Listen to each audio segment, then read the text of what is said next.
The Dordt Defenders have become one of the more talked about teams in NAI football in recent years, and I believe that's going to continue in 2026, so that's part of what we're doing tonight. What do the colors crimson and orange have to do with college football this week? We'll talk about that, and I will also ask this question too. If I were to say the plane ticket has been purchased, would anyone know what I'm talking about? I hope our community can get involved with that. That and more tonight on College Football This Week. Thank you very much for tuning in. We are back to our twice-a-week format, Thursday night and Sunday night. Of course, we'll have a couple of different days of the week other than Thursday, just when games hit. So come on along. If you're watching the live stream tonight, let us know in the chat and be a part of the community. Tell us from where you're watching and what team you're going to be cheering for in 2026. We are very much privileged tonight to have a special guest on with us, who is the Director of Athletic Communications at Dordt. And I hope I said that right, Mike. I think I got it right. Director of Athletic Communications. It's a fancy name for Sports Information Director. Exactly right. But I want to get the fancy name right. So Mike Biker from Dordt, and he works with Sports Information there. Also the play-by-play guy for the Dordt Defenders football team. And man, Mike, I haven't ever heard you, and that is on my list. So one of the questions we ask at the end is, how can we listen to a game? So we'll ask you that a little bit later on. I'm looking forward to that because, man, I've heard nothing but good things. And as long as I've known you and had an opportunity to work with you from afar, at least reaching out and asking you sports information questions, you're fantastic at your job, and I'd love to get to hear the play-by-play. So to get into your time tonight, I want to talk about Dordt overall. The Defenders, it is a literal linear upward trend. And I mean, starting way back when, I think it was it 19 years ago or 20 years ago, something like that. You know, that's 0 wins, 1 win, 2 wins, 3, 4, 5, 5. Then Coach Penner gets there, and it doesn't stop going up. 5, 5, 6, 6, 7, 7, 8, 7, 9, 9. Great season last year. Tell us a little bit about Dordt football overall. I think you've summed it up to a certain degree, Joey, in that we started the program. I think this is, for varsity football, this will be our 19th year. We started it with the idea that, okay, we're going to build it with players who are 4-year players. That was our goal 19 years ago. And we wanted to have good fits. I tell people Dordt is a unique place. If you're not welcoming the opportunity to be challenged in your faith, and you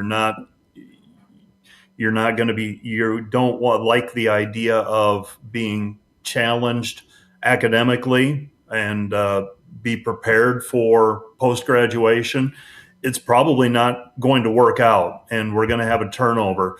And I saw over the first 8 to 10 years of the program, things begin to take shape, and gradually on, our 2 deep began to be filled with juniors and seniors rather than freshmen and sophomores. And you started to see that 4-year plan take hold. And I really think that the current coaching staff, Joel Penner and his assistants, have really done a good job of saying, this is our culture, this is how we're going to coach you, this is what you can expect. And what they tell athletes during the recruiting process ends up being what they see and experience once they get to Dordt University. It's not easy. What I've just laid out, those things are not easy, and sometimes you don't want to be challenged, but they've done a pretty good job recruiting wise of coming up with a filter that works. You end up with players who want to stick around for 4 years, and when you have players that are older, it certainly makes success more obtainable in terms of wins and losses. Man, that's a great story. I love to hear that. And it's a 2-decade-long process that you just described to get to where Dordt is right now. And again, we're talking about them again here doing well. The GPAC preseason coaches poll out, and they're well represented in that. We'll talk about that a little bit more. I want to go back, though, to a name that you dropped just so casually right there, talking about Coach Joel Penner. And you have a lot of great coaches at Dordt, and he's one of them. and I thoroughly enjoy visiting with him. He's just such a fantastic human being. Obviously knows the game well, but he's just a great person too. Talk about getting to work with him. Joel is what you see is what you get. He's good to work with. From a sports information standpoint, when I need information, his staff is prompt, and very selfishly, that's a really great thing for a sports information director. We visit during the season. We sit down for about 15 to 30 minutes on Friday mornings, and we do our pregame interview, but we also talk about, okay, what's happening, and those are times that I look forward to. The other piece of it is when I first started at Dort, I had older men working with me, and my children were younger than their children. And you end up leaning on those people for advice on, well, how do you handle this as a dad and working in this industry? And how do you do that? And now, somewhere along the line, I've become the old guy, and Joel Penner's children are a little bit younger than mine. And oftentimes when we're off mic, you end up, the conversation morphs into, my kids are dealing with this in high school. What did you experience? What do you have any advice? What can I do? And so that probably, and I have that relationship with several of the coaches on staff at Dort. That's actually where you probably go beyond a professional relationship to a personal relationship. But along with that, it really helps the professional relationship because you end up trusting each other. And that's what I would say about Joel, is that I trust him. I think that's the highest compliment I can give someone that I work with, is that I trust them. And that's the case with Joel. Coach, I think that's what gets lost in the profession that you're in, the coaching, because so many times you see coaches move around, you see players move around, you see all of that. But to develop those bonds and talk about that, because you guys have built this up, you said, 19 years at it. How special is it to have that kind of relationship? Well, I think it's tremendous, because when Joel started with his staff, I think our high water mark was 2 wins. Right. Over the first 8 years. And there were some long Saturday afternoons. And the first thing he had to do was he had to come in with a belief that we could do it. And we changed some things, I would say, from a administrative standpoint. I really believe we made the decision, okay, we're 10 years into this. Are we going to have a football team that's successful and matches other parts of campus?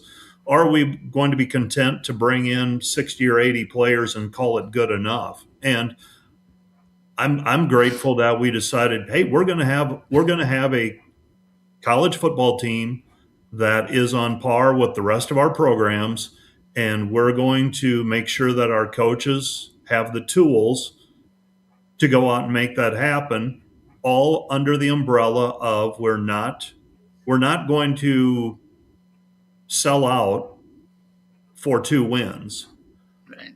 but we are going to sell out to make sure that an athlete that is highly sought after and is a good fit for Dort and wants to come there and graduate, for Dort, for that athlete, it's a viable option. And so I'm grateful that happened. It's funny because we talk about 19 years. I remember in about year 7 or 8, I went back and I read through the study before we added football. I had that document, probably still have it somewhere. And I remember one of the statements was, do not expect success on the field doing it the way you plan to do it until about year 10. And Man. that was, to me, reading that was a reality check, because you want the success immediately. I mean, we got a conference win our first year. I mean, we thought we were going to win 5 or 6 games the next year, and we found out it was really, really hard. Yeah. Yeah, it's tough to win a football game at any level that you're on. It seems like that kind of pride in that football team is what has spilled over to what you do in the athletic communications too. Because if I saw correctly, you're just on the heels of picking up your second, what is that, a Rebbe? Your Oh, SID for the yeah. GPAC. So it seems like congratulations first, but that Mhm. pride spills into that group you're building too. Yeah, I've been from a professional standpoint. I'm grateful that Dordt University um, has given me the tools Right, to work and promote our athletics, to use that platform. With success comes a platform, right, and that platform, if all you're doing is talking about wins and losses, I think you're missing a really big piece of the picture. It's funny that we're having this conversation today, or funny, ironic. Um, Earlier today, I had the opportunity to speak to our all campus meeting and staff, and we're in the midst of a building project with our gymnasium renovation, and we've received some substantial gifts and some naming opportunities for some spaces in that facility. And one of the donors was very adamant that they wanted the court to recognize some of the people that have influenced them 30 and 40 years ago. right. And we have something now called the Defender Way, where we're committed to the Great Commission. We want to develop servant leaders. We want people to do well academically. This past year, our athletes had a 3.56 GPA for the entire athletic program, and we won the Great Plains Athletic Conference All Conference the GPAC All Sports Trophy. Right. And we want to pursue championships. We don't talk about winning them. We want to pursue them. And Right. so, but I had the opportunity to talk about that. And those 4 points are things that we adopted about 6 or 7 years ago. But prior to that, we had some gentlemen who worked at Dordt, for one of them for 35 years as a men's and women's basketball coach. Another one who was a men's basketball coach, Rick Vanderberg, was athletic director, and he worked there at Dordt from 1977 to 2009. Well, upon retirement, he said, I'm going to keep showing up. And he works with our maintenance staff and making sure that our facilities are great. And this year, he's entering year 50. And so you have people who their faith isn't just something they talk about, it's something that they work at, it's something that they show. It is. I told the campus this morning, I said, you can't see where it begins and ends. It's woven into every part of what they are. And when you work around, and there are other people on our campus that in our department who have those same traits. And to get to work with them is invigorating. Doesn't mean you're not tired sometimes during the day, Right. but it's invigorating. And those are the kind of things and those are the kind of stories that I enjoy telling. And so that when you get an award like an SID of the year, it's really a lot of different people doing things well that allow you. I'm fortunate enough to have my name on the award, but there are so many people. If I didn't work at a great institution, I wouldn't have those stories to tell. And if I didn't have a great staff with me, working with me, not for me, with me, I it'd be really hard. And so that's what I look at is it takes so many people doing it well to make these things happen. Love it. Absolutely. Hey, shout out to some folks watching tonight. Matt is betting Doug that the dog may bark at some point in time. He sees that we're not in the office today. Yeah, We're not yeah, at the dugout. he's aware of that. That's fine. Shout out also Charles. Charles, listen, I'm trying to get to Sioux City. Okay, That's right. I'm just letting you know I'm trying to get to Sioux City. But the background and the backdrop has not escaped my mind. Visiting with Mike Biker tonight, who is the director of athletic communications at Dordt, but also the play-by-play guy. And Mike, one of the things that we've seen then within the last week or so, they came out with the GPAC preseason poll. Morningside at the top of that list, but it's not unanimous. They got 6 of the 11 possible first place votes. Dort at number 2 got 4 of the possible first place votes, and so that's pretty big, I would say, at least from a preseason perspective. Well, and I asked Joel about that, and in true Joel fashion, he said, well, it usually reflects how things ended last year, and I know there is some reality to that, but I think the close vote reflects, I mean, that was an overtime game last year between those two teams, and overtimes are a flip of a coin. I mean, that's the reality of it. And Morningside's wide receiver in that game made a tremendous catch. I think Drew Sellen, and he'll live in my nightmares for a long time, and that's fine. But that game, Dort belonged. And looking back, that was probably the difference between Dort hosting a game on that round of 16 and Dort going to Indianapolis on Thanksgiving weekend, which presents all kinds of challenges. You do a lot of things that aren't related to football that you got to get to Indianapolis over Thanksgiving weekend, and we played a very good Marion team, and our season ended. So you can't help, as I was driving home in the snowstorm afterwards, thinking, man, if we had played this one at home or we played somebody else at home, could have this turned out differently. But that's how it goes. And we're close. I think we're close. Absolutely. Doug, anything? I know we've got Mike on a later evening tonight. Yeah, I just want to, from a play-by-play guy to a play-by-play guy, I want to, do you have that call that just sticks right in here, that one moment to say, you know what, I remember that call like it was yesterday? There are 2. Okay. That I can come up with right off the top of my head. The most recent one was, well, there are 3. I'll be honest, there are 3. Right.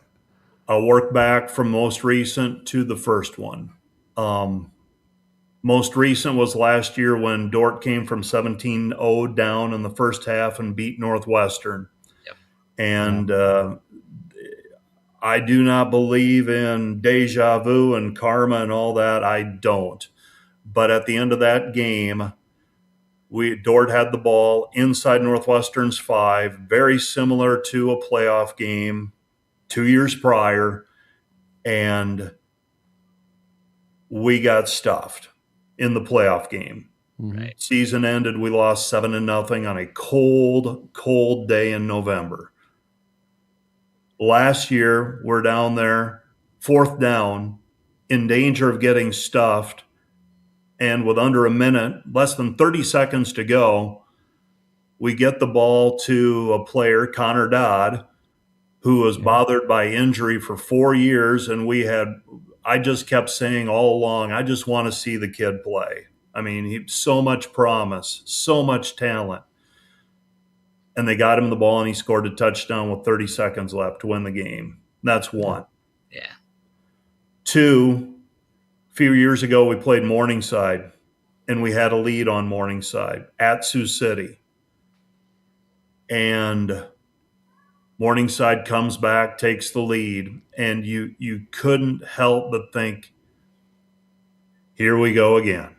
Because they'd done it to us 2 or 3 times before. It felt like you had them beat, and they came back and got you. And that's what champions do. Yep.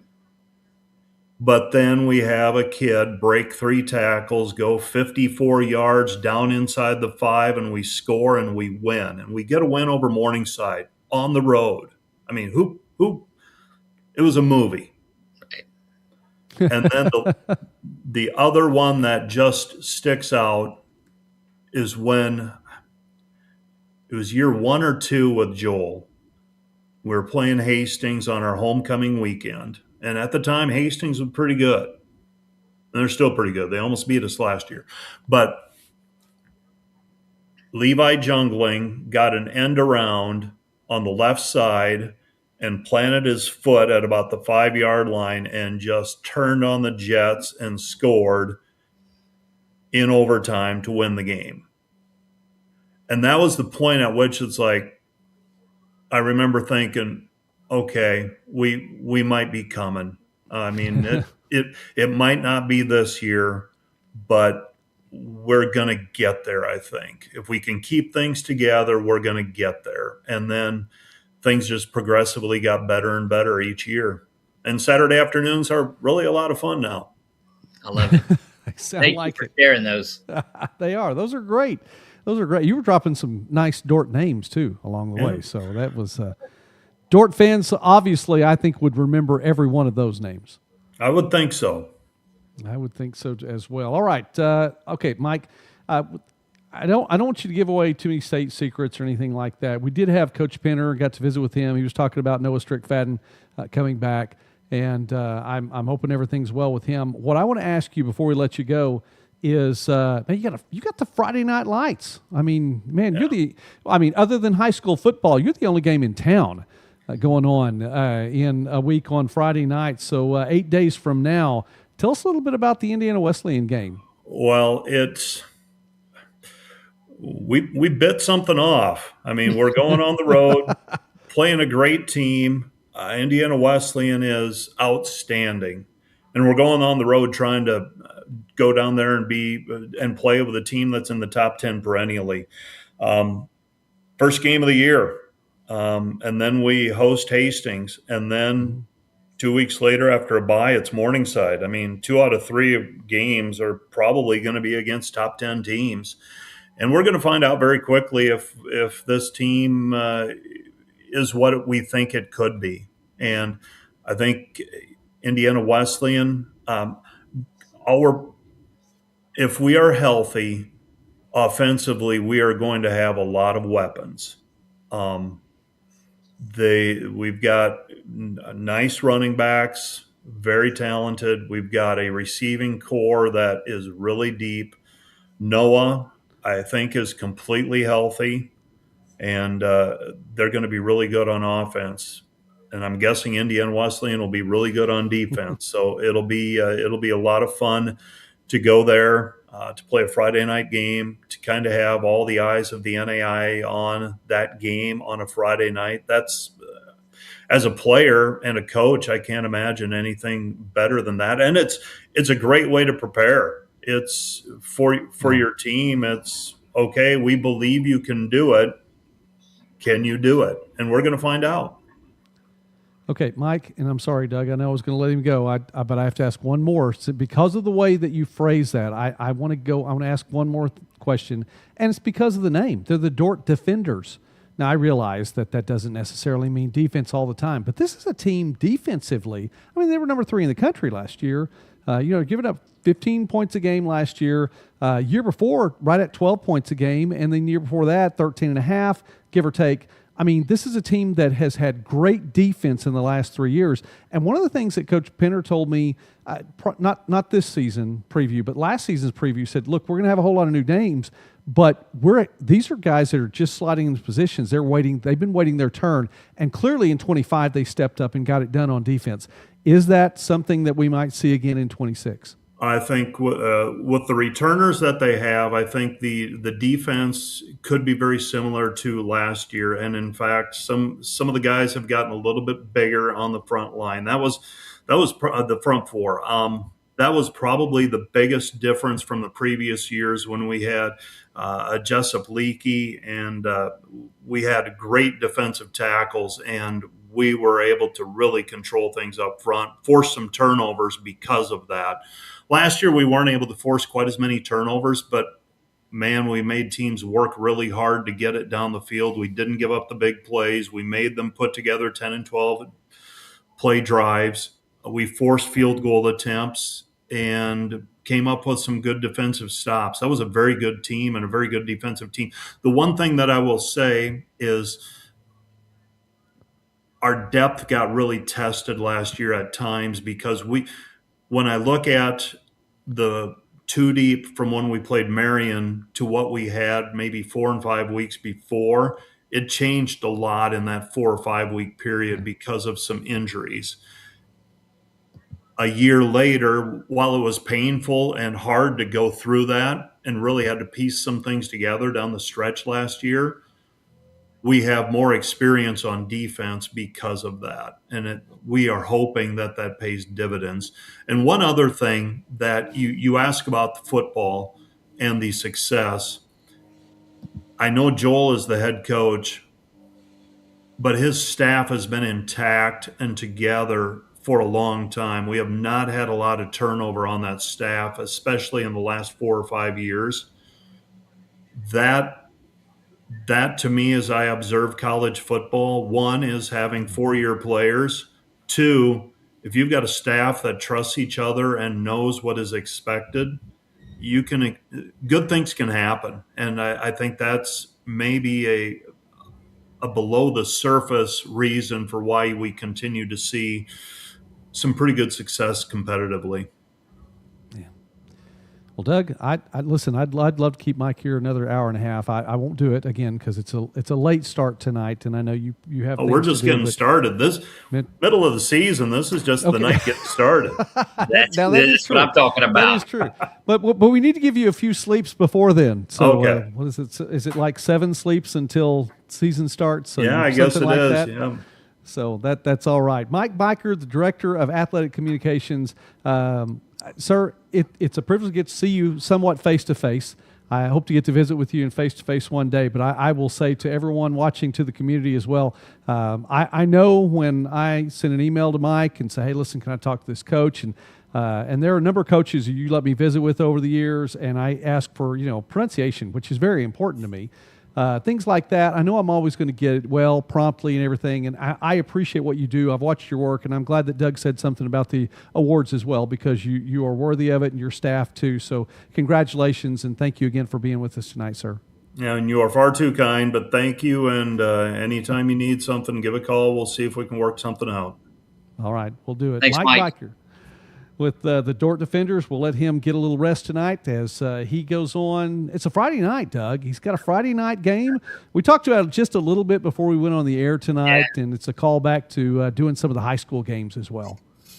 Look, it's great that so he gets to watch all the Thursday and all the Saturday when everybody else is playing and doing their thing. They get the main show on Friday, but he gets all that around that he gets to watch. That's just great. Oh, yeah. And by the way, I think it's right. I still will go back to, and I know we're going to talk about some of these tonight. And I did want to mention, by the way, that defense. I wanted to get Mike's take on that because that's actually going to be something in the Bet the Barn tonight. Bet the Barn split up over tonight and Sunday night. So you have an opportunity to vote tonight. And for some of the guys in the community who may not make it in tonight, I know it's a Thursday, and it's our first Thursday of the preseason. So if this isn't on your calendar yet, you'll still have another chance to do Bet the Barn. But we do have a Dort. We do have a Dort prop bet tonight. So keep that in mind. It does involve the defense. And just so you know, I didn't tell Doug what any of the Bet the Barn things are tonight. I think he's a little miffed. Just a little, but so be it. Look, let's go. I can't do any worse than I did at the end of the last season when I knew nothing. So, yeah, not saying I know a lot now. I'm just saying I know more than nothing. So there's that. All right. Hey, listen, a couple things before we get into it, and it is possible. It is possible we may have one more guest tonight. It is possible. I'm not saying it's going to happen, but it is possible we may get another guest. All right, shout out then. Shout out to Charles tonight, who is already on me on the backdrop, and I get that. That's fine. Shout out to Matt tonight. Robert made it tonight, late on a Thursday night, so shout out to Robert as well, and to everyone else. If you're watching us live, get in the chat, be a part of the community tonight. We appreciate the community, Doug. We absolutely appreciate the community, very, very much so. And, Robert's saying we should do a little barbecue for the winner of the Bet the Barn series this year. Agreed. Not bad. Not a bad idea at all. I'm not opposed to that. Don't we all win if that's the case? I think that is the case. Yeah, I think that is definitely the case. So, all right. All right. Hey, let's get to a couple things really quickly. Here's one, and let's start off with this one, Doug. And I want to go back to something you mentioned at the end of the show the other night, and that was that you were talking about Skip Bertman passing away. And I came across during lunch today, I had SEC Network on. Go figure, because it's college football time. That's right. And I love my Vols, so you may get something every now and again. Doug, there was a 90-minute show about Skip Bertman. Yeah. And you had talked about him and you said good things about him. I knew his name and I knew he was a legend. I hadn't really heard that much about him. I didn't watch all of it, but I'm at home eating lunch because I work from my house most of the time. And got to watch a lot of that. Fantastic. Learned a lot about him. That was great. I mentioned that because Bill Rasmussen passed away 2 days ago. Yeah. And if you don't know who Bill Rasmussen is, he's the one who founded ESPN. One of the other folks on YouTube, Jason Danley, who has the Victory Sports Network up in North Dakota, and I know that he knew Bill Rasmussen personally and wrote about it. And if you haven't read his article about his time spending time with Bill Rasmussen, getting to work with him, you need to read that as well. It's a really good read. But I mean, I didn't know him personally or anything like that. However, what he did in founding ESPN, it changed everything. That's right. And although, it came on the air September 7th, 1979, most of us who are in the community here watch the show, at least, and regularly interact. We were alive at that point in time. I didn't have cable. My dad worked in the cable business. We didn't have it at the house. I had 2 through 13, buddy. And it wasn't until a little bit later on when we got ESPN in the house. And I will tell you that changed everything. 30 seconds, Doug. I am one of those kids. I mean, in the 70s, I'm young, little Joey. We went to bed at 8:30 generally, but on Monday nights, I got to stay up at least until halftime, and I got to watch Howard Cosell give highlights, and I mean the Monday Night Football themes playing, and their highlights, and it's like a minute and a half, 2 minutes of highlights from across the league. My dad would let me stay up to watch that. I was glued to the television. Little bitty Joey was. And I'm telling you what, when we got ESPN, it changed everything. Yeah. So shout out to Bill Rasmussen for putting something in motion that it's really, I would even say, the reason we're here today. Show you how technology has changed from early on. You remember you'd go to get a score of a game on their ticker and miss it, and you'd have to wait till it came all the way around again. Yep. And now it's at your fingertips there. Presto, it's right there. One quick story about Skip. Warren Morris, when he played when he hits the home run in the College World Series, he was playing for Skip at that time. Warren's going to be in the dugout next week, and we're gonna sit down and have an interview and get his thoughts on playing for Skip and just life and what contribution Skip made to all of baseball. Absolutely. Doug, Charles wants us to come out to Florida to bring that barbecue out there. Okay. So, and Robert could be, chicken cracklings too, whatever. I don't care. I'm up for a trip to Florida. Yes. That would be fine. All right, let me ask you this one too as we going along. We're going to get to the Bet the Barn in just a second. That'll be right after this. It was announced this week, Doug, and this one's one for everyone in the chat too. So I encourage the community to get in on this one. I want to get your take on this one. It was announced this week, Doug, that Tennessee and Alabama, I know, 2 of your favorite teams, Tennessee and Alabama are both wearing home jerseys in 26 this year and 27. I love it. I'm such a big fan of this. Absolutely over the top. I am overjoyed. I've always been a fan on home jerseys. You get color on color, and I'm telling you what, this is. I'm thrilled. Have you heard this first, Doug? And what's your take? No, and I'll tell you. The reason I don't, I see a headline that starts with either Tennessee or Alabama, and I scroll. I don't want to. I don't care about no. But if you had my opinion, if you asked my opinion on it, talk about the colors, Doug. As long as they're contrasting on there, because it's a nightmare calling the games when jersey combinations are what they are.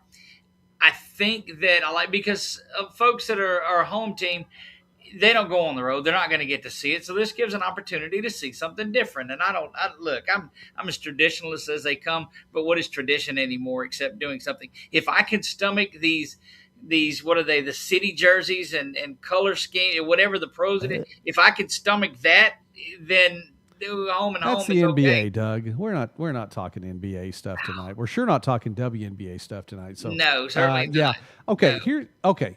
I'm going to say traditionally, now granted, they haven't done it with Tennessee and Alabama since 1970. So that's before I was, I made my debut in January of 71. So that's right before I got here. Right. However, I like it every now and again. And from the play-by-play guy's perspective, and I get this, Doug. I mean, I broadcast football games, basketball, volleyball, you name it. I do it all too. As long as the numbers will stand off the jersey, that's going to go a long way. I get, you don't want the colors to be too much alike. And crimson and orange aren't that much alike. So you get a crimson and a volunteer orange, they're going to be different enough that you get it there. So I'm thrilled. I like when USC and UCLA, I don't care about either one of those teams, but you get those color on color with those two guys, and I absolutely love it. And Charles is right. Tennessee orange is very bright. It's almost like Oklahoma State's America's brightest orange. But no, I like Tennessee orange a lot, Charles. It's a very good point. I don't care if Doug likes it or not. Okay, so here's my question, Doug. Yes. Here's my question. This goes out to the chat, and I have some answers just to kind of get you started on this tonight, okay? So, chat, what do you think about this? What NAIA matchup would you think would be a cool visual matchup? Color on color. If you're talking about a couple of NAI teams, and this may be something we bring up again on Sunday night, but what is the NAIA matchup that you think would be cool? Doug, I'll give you one to get started, okay? I like this one a lot. Actually, I'll give you two. Kaiser, which both of their blue jerseys. I mean, the light blue one is cool because it's not like a sissy UCLA light blue. I mean, it's kind of got a little bit of a water feel to it. So I like the Kaiser blue jersey that's the light blue, but you get the dark blue and the dark blue pants, okay? And you put them on a field with Northwestern and the red, which is it's kind of like a Penn State jersey, the Northwestern jersey, because it's kind of plain, but it's that, I mean, pure red. I like that one a lot. I think that one's a really good matchup. That would have been neat in the national championship game to have color on color in that one back in 22 and in 23. I think another one that's really good would be same Kaiser team, dark blue on dark blue, against Cumberland's with the red on red, and you got the red. See, I haven't seen Northwestern with red pants. I mean, I've seen them with the white jerseys and red pants. I've seen them with the red jersey and white pants. I haven't seen red on red. If anyone's seen that, I'm sorry, I haven't seen it. But I've seen Cumberland's in the red jerseys and the red pants, and you put that up next to Kaiser in the dark blue and the dark blue pants. Oh, man, that'd be sweet. I have to, in full transparency, Joey, just bow out of this question because I do not have I don't have a dog in this hunt. No, I don't. Does LCU play? Do they have okay? But none in there. Okay, does LCU, do they ever do a color, they've got the blue or orange or whatever it is, jersey and pants the same color? No, it's generally the white and the blue is what it is. So there were the black jerseys as well, along with their pants. But it's not. I don't think they have a lot of different color combinations on there. I know they've got the orange jersey, but they don't know. They don't do a same. Okay, I'm just throwing those out there. I want to see if anyone in the chat had some in mind because I know that you guys have some teams that you cheer for. And if there was somebody that was going against you that might match up well, I'll pitch a couple more, give you a little bit of time on this one. Doug, I know you bowed out. You've tapped out. That's fine. We're tapping out right here. Here's one, and these are just colors I like because I'm a Seahawks fan. Lindsey Wilson is playing Ave Maria on September 5th. Now, I haven't seen Lindsey Wilson with the blue on blue, but if they had blue on blue, Ave Maria has a beautiful green on green. And I'm telling you what, that would be sweet. And honestly, Kaiser and Ave Maria in the same conference. So that would be something. Maybe I should call Coach Russ and say, hey, listen, can you go color on color in this game? I mean, I don't know that I could fly down for that, but I might find a way to get Kaiser's blue on blue against Ave Maria's green on green. Man, oh, that'd be nice. All right, Charles has one. Let me see if I can get to the comments here. By the way, Charles, you're right. The numbers are bright on Tennessee's bright orange anyway. Doug doesn't care about that stuff, but that's all at least something's bright about them guys. Okay, yes, this would be cool. I was hoping one of you all might pick a team that you're familiar with. Graceland's all yellow. That's sharp. And you get an all purple on College of Idaho. Man, I'm good with that. Doug? That doesn't have anything to do with Tennessee. Are you still with me? Look, I am. Anything that, and you got to quit calling it Tennessee orange. It's just orange. They don't know nothing about it. It's volunteer orange. It's just orange. The hex code don't say nothing about no volunteers. Rocky Top can. I hope I don't ever hear that No. again. It's too soon. It's going to happen, though, Doug. It's going to happen. I like that, Charles. I think that would be really cool. That'd be a good playoff matchup, too, Doug.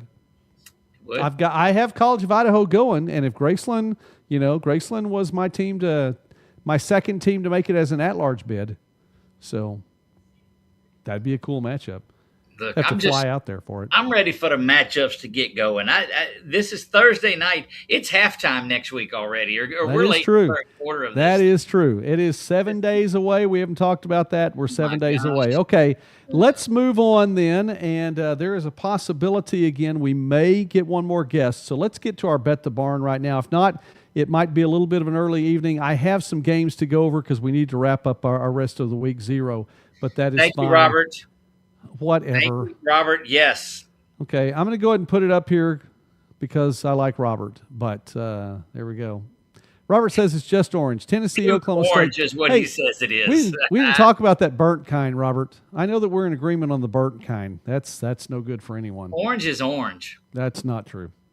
That's not true. It's just orange. Not true. All right, Doug, let's go to Bet the Barn. Let's do this one. Thank you. Yes, let's right go. up Let's here. move on. Oh, Charles, there it is. Here we go. We need to get the Bet the Barn up there. So Should be let me somewhere bring it around up. here, around the lamp. How about that? There it is. There we are. We are in Bet the Barn territory tonight. Let's go to it. Doug, did I say we? We will be in Sioux City. Do you know why? Because you got the ticket. I have a plane ticket purchased, man. Yes. Gonna meet with Doug in Omaha as Peyton Manning, who used to wear Tennessee orange, volunteer orange, by the way. You say Omaha. We're going to meet in Omaha, and we are headed up to Sioux City. And Doug, on that day, it's going to be Benedictine taking on Morningside. And here you go. I think there are going to be a lot of points scored. I really do. I don't know who's going to be the quarterback for either team. Now, I know that someone had actually kind of taken the lead at Sioux City, but I don't know, for sure who it is. And Coach Ryan will talked about that. We'll get to that in a moment. Doug, I think there are going to be a lot of points here. We are officially setting the over-under for Morningside Benedictine at 69.5 points. Man, they have a strong offense, those Mustangs do, and they are going to be wearing the home jerseys that day. And I know Benedictine has a good defense. I don't know if it's going to be enough. I think there's going to be a lot of points scored. All right. So games like this, right out of the chute, I got to feel like the defenses are still a little bit ahead of the offenses. I don't think everything's clicking. I think discipline. I think there'll be some penalties. I think they'll grind a little bit too, and I don't think it's going to be a shootout. Give me the under. Okay, Doug is taking the under. So everyone in the community, everyone in the chat, Sean, good to see you in tonight. Here, let me go ahead and drop that one on there too, because that's an important one. No, that's Roberts, but that's important too. He's going to be in Omaha next Saturday, so that is cool. He's going to the zoo, Doug. Yep. He's just bypassing us and going straight to the Look, zoo to watch this. after we're in the car for an hour, it's liable to be a zoo. That is true. That is true. All right, Sean, I'm posting Sean's. Northwestern has done the red on red, and it is pretty sweet. I believe it, Sean. That is a very, very pretty red. Doug, I remember when I was in high school that the cars that were kind of that color, they called it candy apple red, or really close to that candy apple red. And we were always told in high school that it was harder to get insurance on those cars if they were painted candy apple red. That's a vicious rumor. I know. Not that I ever drove one like that. But yes, that Northwestern red is sweet, Sean, and a red on red like that. And I think if you were to put that up against Kaiser's blue on blue, oh my goodness. You know what they call it now? That'd They don't call it candy apple red anymore, Joey. No. It's called Joey's head red. It's what they're calling it. Come on, community. Is that right? I've been in the sun. Man, it's still 100+ degrees right now, guys. In Durant, Oklahoma, it's still over 100. I was supposed to be at a Southeastern football game tonight, and they postponed it and or canceled it, whichever one they're going to wind up doing, because it was going to be 103 at 7 o'clock. It's still more than 100. I understand. There's a reason for this. I'm telling you. You know, they make hats. I've got a 446 Sports hat. I'll bring you. Will you? All right. Adding the red helmets this season, that's going to be nice. That is. Let's go to the Bet the Barn. Charles, you are the first official in the community. After Doug says under, Charles says under on this one. First game of the season with new offenses. Spot on. Okay, he's going to take that one. Robert's going to take the under, and Matt is going to take the under. Okay, let me tell you how I got to these points on this one, because these two teams have played, in the last 3 years. This is pretty much the average of the point totals in the last 3 years. Mm-hmm. So it's right around that 70 mark. So that's where I came to this number on that. And they've been real close, 3 points, 4 points differential. So that is what is there. I'm going to bring in my guest really quickly. We'll come back and finish Bet the Barn in just a moment. Anyone else on this one? I'm going to take the over, guys. I think you're going to be a lot of points here. And okay. I know that that's probably going to get me off on the wrong foot and Bet the Barn, but I'm going to take the over on this one. So if you're watching the replay and you want to be involved, you still have time to do that. Doug, we're going to bring in our guest tonight, and it is one Daniel Versteeg coming in, who is the play-by-play voice of the Morningside Mustangs. Daniel, let me get this Bet the Barn off the screen for just a moment there, so that clap on, clap off. There we go. Daniel, where are you right now? I am in Sioux Falls, South Dakota, enjoying a little baseball before the havoc of football. My last little bit of summer, if you will. Yeah, I knew you were doing that tonight. I'm so glad you gave us a little time, and it worked out well so that we could visit with you just a little bit. So really quickly, we were doing our Bet the Barn segment tonight. I don't know if you can see that graphic going underneath you. The banner's still there. Over, under, if you were to pick right now, just off the top of your head, just flying off the seat of your pants, would you take an over or an under of 69.5? I think that is a pretty good line, honestly. That's a good Vegas line that you guys pick. I would probably go with the under, if only for the fact of a bit of a question at quarterback, really for both teams. Morningside graduating Zach Chevalier, Jackson Dooley at Benedictine. It's kind of a question of how the offenses are going to go, what kind of style of offense both teams are going to have come next Saturday. And so just for that reason, I'd probably take the under, but historically, you'd want to take the over in this game. Well, so I don't know if you heard coming in on in the green room there, this is pretty much what they've scored on average over the last 3 years. So, and that includes, I think, that 2017 game.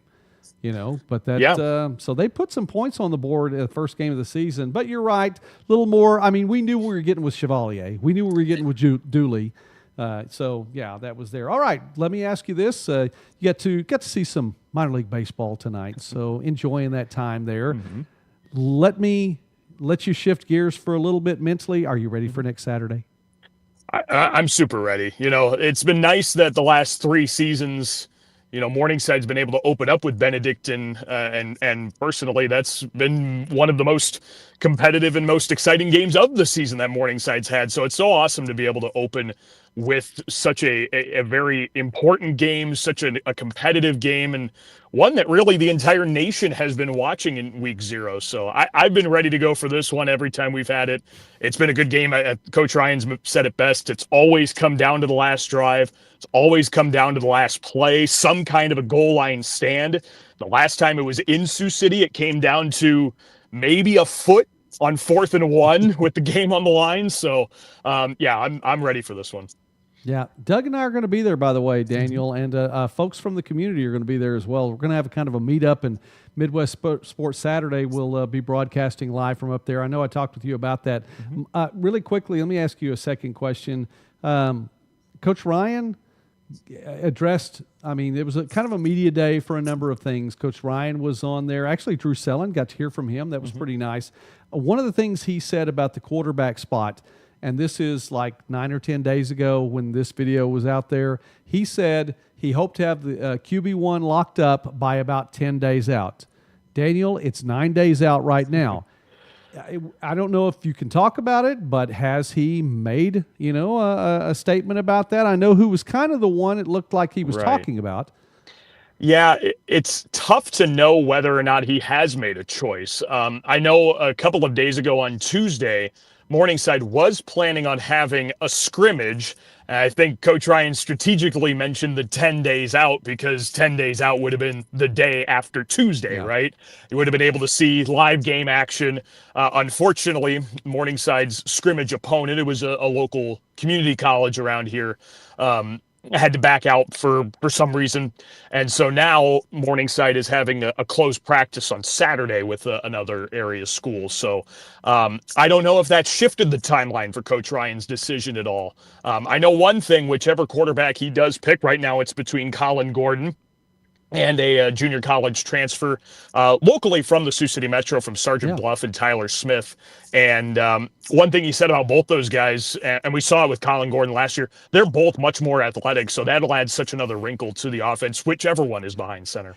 Yeah, and that was something, and even Drew laughed about that. He said, I think that Zach would, I think he called him Chevy, would even say, yeah, they can both run the ball a whole lot better than I can.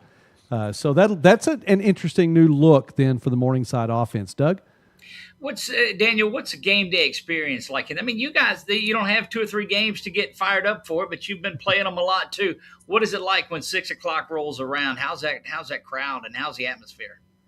Well, I'll tell you, the night games are a lot more fun at Elwood Olson Stadium than the 1 o'clock games because we have such a great tailgate scene in Sioux City. For a 1 o'clock game, those tailgaters are out there 7, 8 o'clock in the morning, and they're ready to go. But when we have a night game, 6 o'clock, they've been there all day. They've been enjoying themselves. Let's put it that way. And they know how to have a party then by the time the game comes around at 6 o'clock. And normally we save our night games for our marquee opponents. Obviously, we played Northwestern the last few years when we've hosted them at night, and so that always brings a great crowd. Benedict's such a good game. It's going to be tough to maybe get a decent road crowd, just knowing how far Atchison is away from Sioux City, but knowing how high profile the matchup is, a lot of folks around Sioux City will be coming to watch it. So game day atmosphere for a night game at Elwood Olson Stadium under the lights, it's really hard to beat in all of small college football. So you bring up a great point. The tailgating part of it. Let's get back to it. Now we've heard oftentimes that the maroon carpet is being rolled out. What's a can't miss spot? What do Joey and I have to make sure we go check out? Oh boy. Oh, where do I even begin? I mean, there are so many great barbecue grilling setups. I mean, if you want your fill of good grilled meat, you got me. I'm fine. Yes. Exactly. Yes. I know a lot of folks make, some good sliders and things like that. Usually for the 1 o'clock game, some kind of a breakfast slider variety, but there's all kinds of good options. I mean, if you leave a tailgate scene hungry, we like to say it's your own fault because you've had many of different options to partake in. Oh my goodness! I'm sorry. Can we leave tonight? Am I flying out? We'll take you. Right. Yeah. Yes. Well, you're still over in Sioux Falls. What's the drive from Sioux Falls over to Sioux City? It's not that far, is it?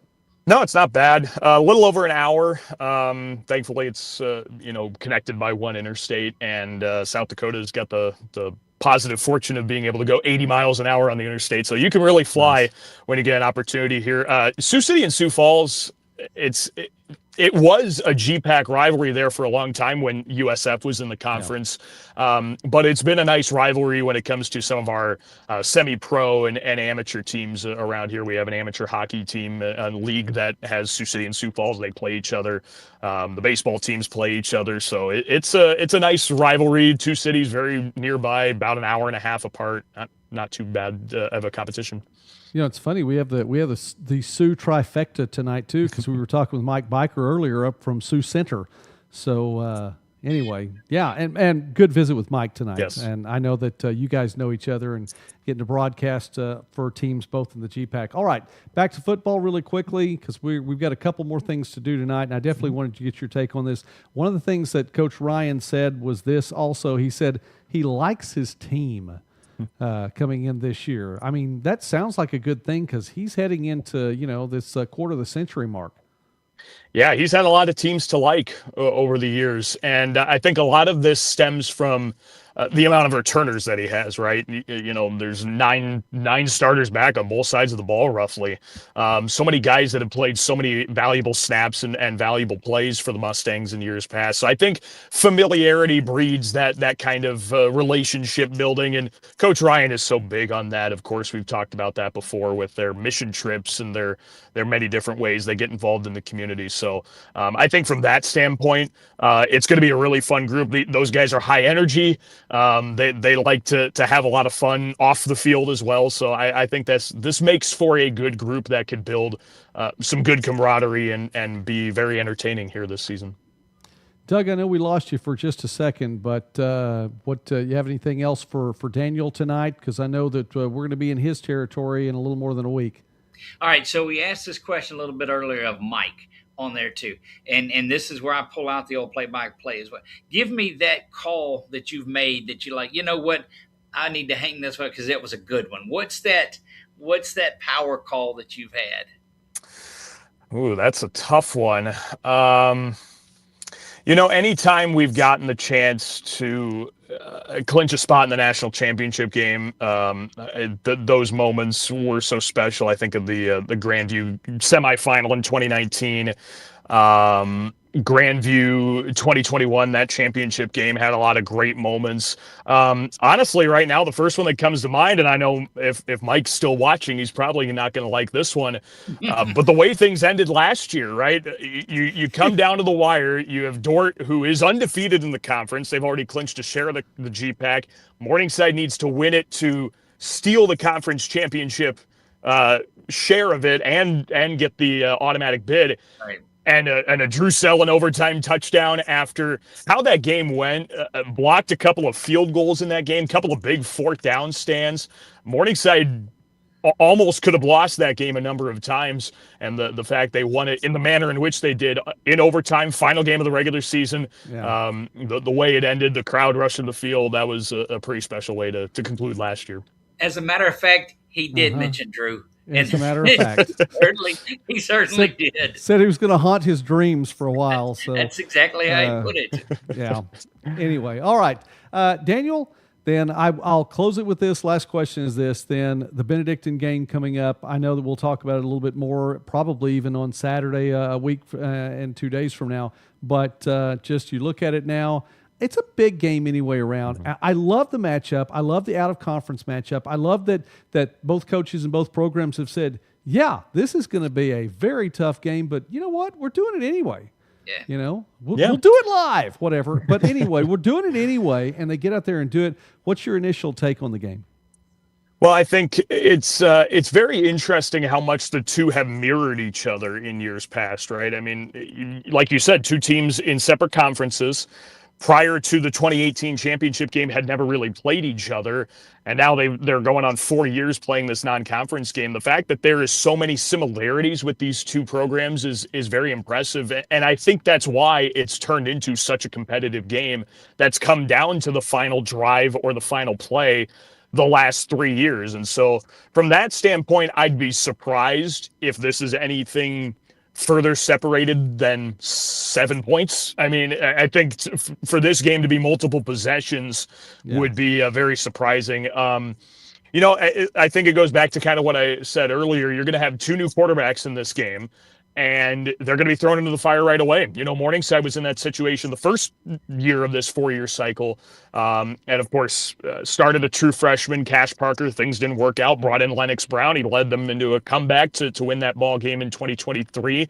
And then Lennox became kind of a focal point of the offense that year and then moved to wide receiver the last couple of years. So it can really make or break a season from the get-go. And like you said, a non-conference game, coaches don't like that kind of thing right out of the get-go. They either want a cupcake, or if you're a 2-win team or something, you want to play somebody else so that you can see where your program needs to be. So I credit Coach Ryan. I credit Coach Osborne, both administrations, for saying, you know what? Yeah, we go in as a top 5 team. We could easily schedule a cupcake, beat up on somebody, but we still want to be tested and make sure we're ready for playoff football, hopefully come November. Yeah, and I'm not going to say that this necessarily set the pace, but Daniel, we're seeing a lot of games like this in week 0. I'm so stoked for seeing all those out-of-conference matchups that are big-time matchups that we've talked about, and we'll talk a little bit more getting into 7 days from now when things get underway. Daniel Versteeg in South Dakota, heading back to Iowa. He'll be there when Doug and I get up there in 9 days. And Daniel, it's a privilege always to have you on the channel. We want you back again sometime soon. But, man, thanks a whole lot for being with us here on a Thursday night. Anytime, Joey. You know I'm always available, and I can't wait to meet you guys out in Sioux City. It's going to be a great time next week. Absolutely. I'm just really, and I'm glad too. I noticed you stopped the car. You're not talking to us while doing 80 miles an hour. So thanks for doing that. I'm a man of many talents, but I can't do that. All right. God bless you, man. We'll see you later. Take care. All right. Doug, we get to see him face to face. Jason coming into the community tonight, giving a go Cats in there. So, Jason, thanks for being a part of the broadcast tonight. Everyone just on the Doug train tonight. That is all right. We'll go with that. Let's go on into Bet the Barn. We have 2 more tonight. So I was the only one who took the over. And I wasn't trying to be, contrary on that, but I think we could see it, but everyone else is going under. That's fine. How about this one, guys? Bet the Barn. Here we go. OUAZ at Montana Tech. Little bit lower here, but these are some proven folks. I don't think we're getting the same things because you're definitely going to get a proven commodity at quarterback at Montana Tech. But, Doug, you were telling me there was an old familiar name. Maybe not. But I'm getting. I don't think that's the case. He's on the roster, but then we got a text. I was talking to Corey Thorpe just a couple of days ago, and I saw the text that he got from Coach that he's not going to be back. All right. Luke well, they're going to. We may see a new face. Likely, we'll see a new face at OUAZ at quarterback. However, they do have some weapons, and we know that Montana Tech has some weapons. So, putting up 63 points, if you want to go the over on this one, if you were to take the over on this one, putting up 63 points, Montana Tech, they could put up 50 by themselves. And OUAZ is going to have to come out there to play. They're going to have to make that trip to Butte, and it's the Copper game, and they're going to have to come out there to play. Doug, what do you think? Over, under on this one? I think in the conversations that I had with Coach Riley Murphy just the other day, that this team is going to be built around that defense. And that's one of the things that, because they lead the scoring, they lead. I mean, they put up so many points. He's a tremendous offensive mind from his time out at St. Thomas. But I think if they're going to stay in that game, it better be a low-scoring game, and it better be it cannot afford to go up and down the field. They've got to slow this thing down, and they've got to keep it down. I'm staying under. All right. Robert is taking the over, just a feeling. Matt takes the over. I don't know if it's just a feeling or not. He's feeling that. And then Charles also taking the over. I like offenses first week, and so I'm going to take the over on this one. So I've got the over. I'm the only one that was opposite this time. Okay. Yeah. We'll let you be out there on an island on that one. All right, one more. Doug, one more tonight, and we'll do a few more on Sunday night too, because we've crossed the hour mark, and man, we're getting into Charles. Charles is already ready for tomorrow in his time zone, so we need to go on and make sure we can do that. So I've got a couple things. I'll save them for Sunday then. How about this? Last thing. Dort defense gives up. Here's your prop bet. Okay, Dort's playing Indiana Wesleyan, so it's not total points.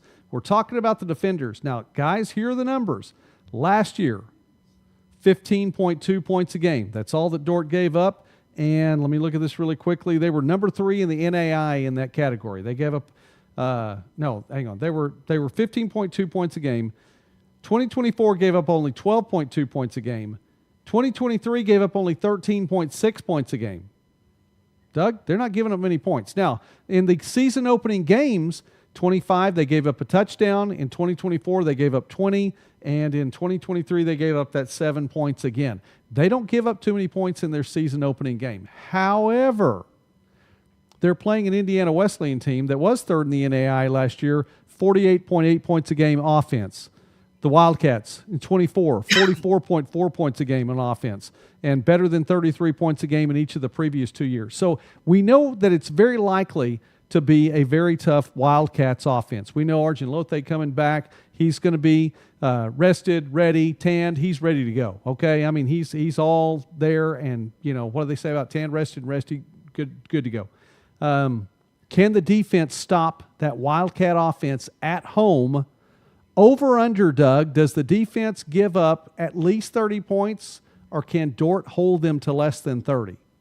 All right. So it's time that everybody understood where I stand. And in the early season, defenses are going to be ahead of the offenses on there. Dort doesn't have to work on as much because they know their defense. They know what they do. I think they take care of it. It might be just a shade under 29.5. Maybe it's a little less than that. But give me my third under of the evening. Okay. Charles is in agreement. Let me see if I can get Charles up there. There we go. Charles has taken the under on Dort, is able to hold Indiana Wesleyan to under 29.5 points. I agree with you, though. I'll say this. If they can hold them to under 29.5 points, that goes a long way toward getting a win. That's right. I mean, to get in a shooting match with the Wildcats there, and they're playing at home there in Marion, I think that's a tough one.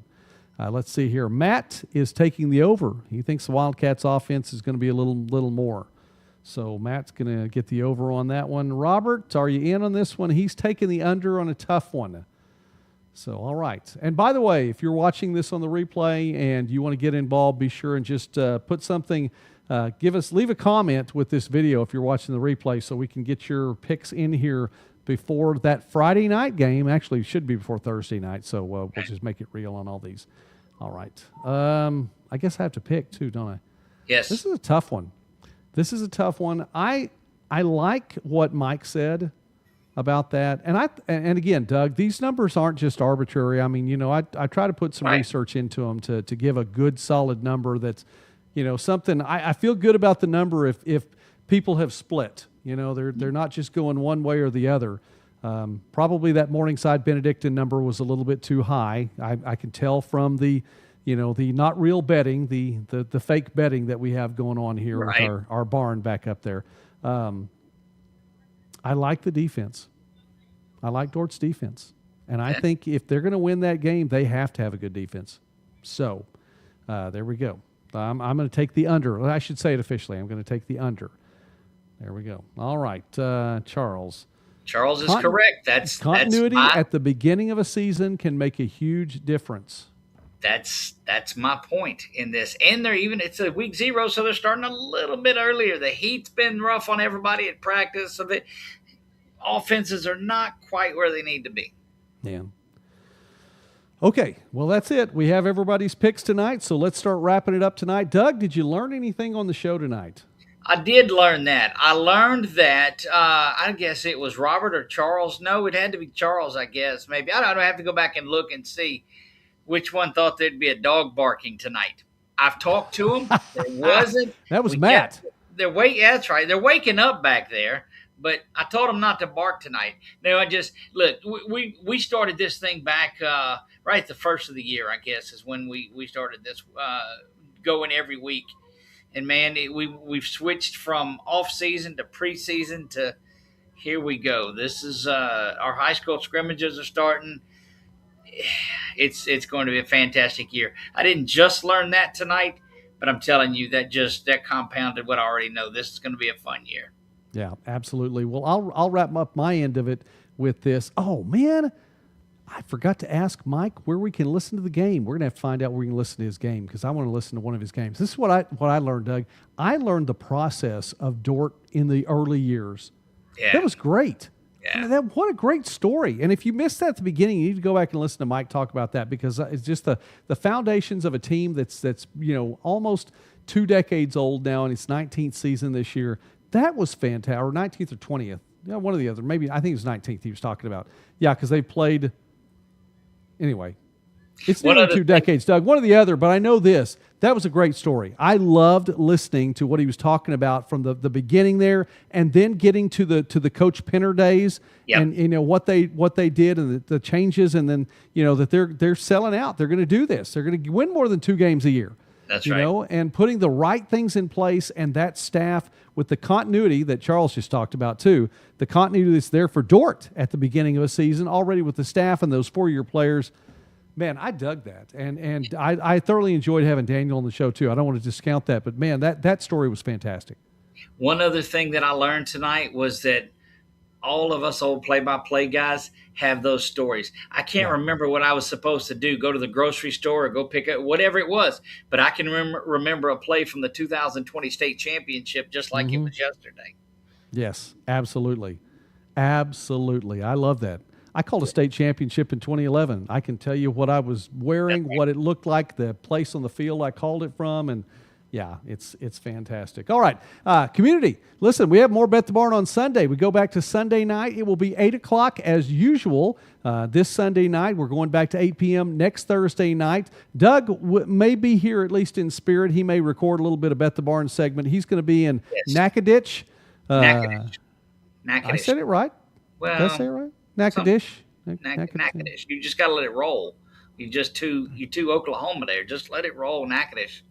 I haven't had enough of that Louisiana beverage to loosen me up to be able to say it properly. I liked how Daniel said that too, that people are going to be, after a while, they're ready to watch the game. They're loosened up and ready to watch the game. So look, we grew up on that Saturdays in Baton Rouge. I can imagine. I can imagine. Next Sunday night, we'll do a few more Bet the Barns. We'll talk some more football. We will talk about the Week 0 games and give you one more preview, and then it's all underway. Oh, no, Thursday night next week, Doug. Thursday night next week will not be at 8 o'clock. It will not be at 8 o'clock because we are going to give scores from our Week 0's Thursday night games. So that's actually going to be a little bit later that night.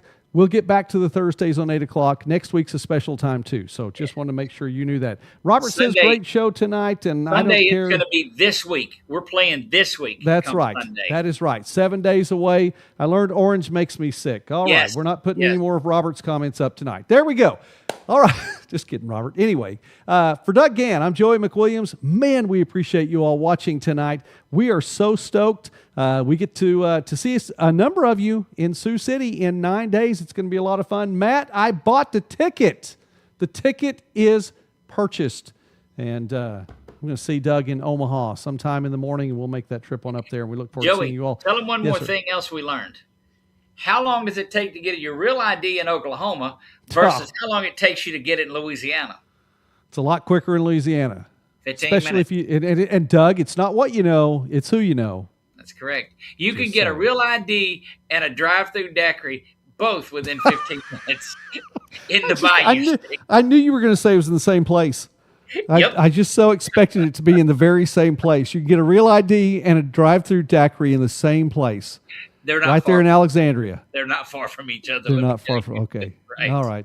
Hey, God bless you all. We appreciate you so much. See you on Sunday night. Have a great, great weekend.